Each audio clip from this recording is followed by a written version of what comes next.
오늘은 발렌타인데이입니다. 언제부턴가 우리나라에도 발렌타인데이라는 것이 생겨났는데 그 유래를 살펴보겠습니다. 일설에 의하면 발렌타인데이의 기원은 대략 두 가지의 기원을 갖고 있다고 합니다. 로마 시대에는 군단병들의 결혼이 금지되어 있었습니다. 가족이 그리워서 탈영할 것을 염려했기 때문이지요. 아우구스투스 황제가 제국 방위망을 확립한 이후에 국경에 배치된 군단들은 종종 다른 곳으로 배치되기도 했습니다. 예를 들어서 독일 라인강 서쪽에 있던 부대가 시리아로 배치된다든가 하는 경우입니다. 이랬을 때 군단병들이 결혼하면 이래저래 문제가 많이 발생을 합니다. 그래서 몰래 아이까지 키우다가 전역 후에 정식으로 결혼하는 경우도 있었습니다. 발각되면 엄벌에 처해졌습니다. 그때 발렌티노라는 신부는 서로 사랑하는 사람들을 위해 법을 어기고 몰래 결혼을 성사시켜 줬다가 발각이 되어서 사형을 당했던 것입니다. 이를 기리기 위해 생긴 것이 성 발렌티노 축일, 즉 발렌타인데이라고 알려져 있습니다. 또 다른 하나는 고대 로마인들은 늑대로부터 자기 자신의 신변을 보호하기 위해서 루페르칼리아라는 축제를 벌였는데, 이때 젊은 남성들이 동물 가죽으로 사람들을 때렸는데, 특히 여성들은 젊은 남성들로부터 이 가죽매를 맞으면 타산한다는 믿음 때문에 달갑게 이 매를 맞는 풍습이 있었다고 합니다. 그러고 보면 이날은 여자들이 매 맞는 날이 아닌가? 한편 영국의 시인 초서의 시에는 2월 14일은 모든 새들이 교미할 짝을 찾으러 오는 특별한 날이라는 구절이 있는데 이것과도 연관이 있지 않나 추정을 하고 있습니다. 발렌타인데이는 우리 고유의 기념일도 아니고 출처도 불분명한 날이 우리 젊은이들에게 그냥 지나칠 수 없는 중요한 날 가운데 하나로 자리 잡아가고 있습니다. 단순하게 보면은 여자친구가 남자친구에게 초콜릿을 주는 날, 혹은 여자가 먼저 사랑을 고백할 수 있는 날이라고 합니다.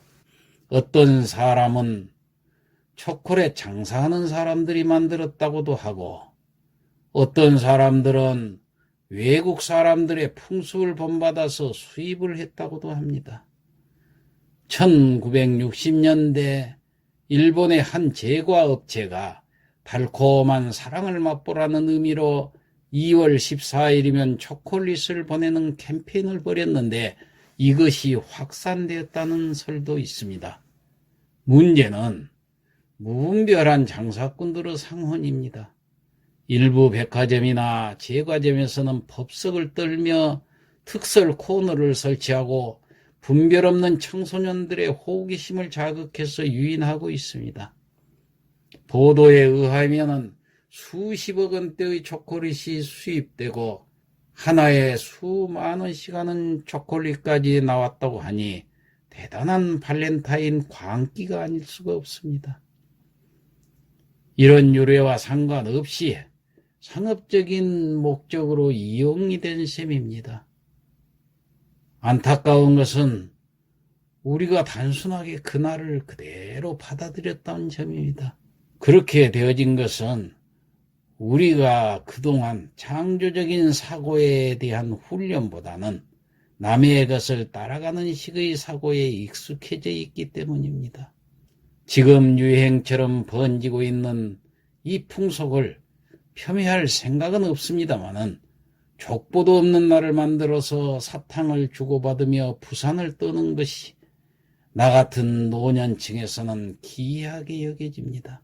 어찌되었건 우리는 비판 없이 이 날을 받아들여서 10만 원이 남는 초콜릿 바구니를 들고 다니고 진정한 사랑에 대한 고민도 없이 그저 감정에 들뜬 고백을 새들의 짝짓기와 연결된 날에 주고받는 모습을 목격하게 됩니다. 그리고 그에 대한 보답으로 만들어진 날이 화이트데이라고 하는데 유감스럽게도 이런 날은 미국이나 캐나다에도 없습니다. 도대체 이 날은 어디서 생긴 건지 도통 알 수가 없습니다. 그런데 그보다 더 놀라운 사실은 이날이 안중근 의사가 중국 류순 감옥에서 사형 선고를 받는 날이라는 점입니다. 그러니까 안중근 의사가 하르빈역에서 일본 초대 총감 이토 히로부미를 저격한 날이 1909년 10월 26일이었고 이어서 1910년 2월 14일에 사형 선고를 받고 그해 3월 26일에 사형을 당한 것입니다.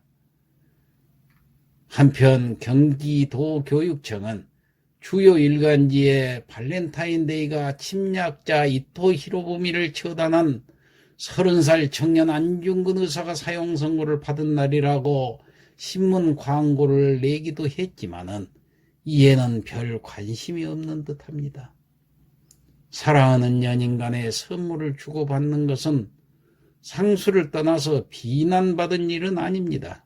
그러나 하필이면 우리 안중근 의사가 사형 선고를 받은 날인 이날 발렌타인데이를 겨냥해 일본 업체가 만든 상술이 보기에 참 못마땅하고 불편한 것입니다. 안 의사는 순국을 앞두고 천국에서도 독립운동을 함께 하겠다고 유언을 했습니다. 내가 죽은 뒤에 나의 뼈를 하얼빈 공원 곁에 묻어두었다가 우리나라가 주권을 되찾거든 고국으로 옮겨다오. 나는 천국에 가서도 또한 우리나라의 독립을 위해 힘쓸 것이다.